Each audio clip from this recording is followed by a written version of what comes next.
แล้วมันจะได้หายเลยได้เหมือนเงินครับ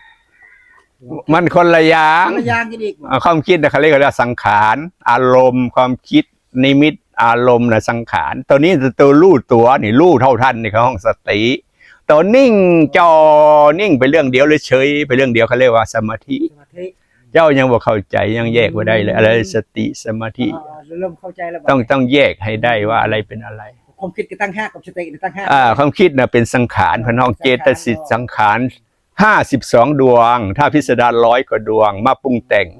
ปรุงให้มันคิดมันนึกมันมีอารมณ์มันมีนิมิตนั้นนิมิตนี้อารมณ์นั้นอารมณ์นี้เพิ่นห้องสังขารสังขารนี่ไปทั้งดีก็ได้เพิ่นก็ไปคิดไปทั้งดีเพิ่นว่าบุญญาภิสังขาร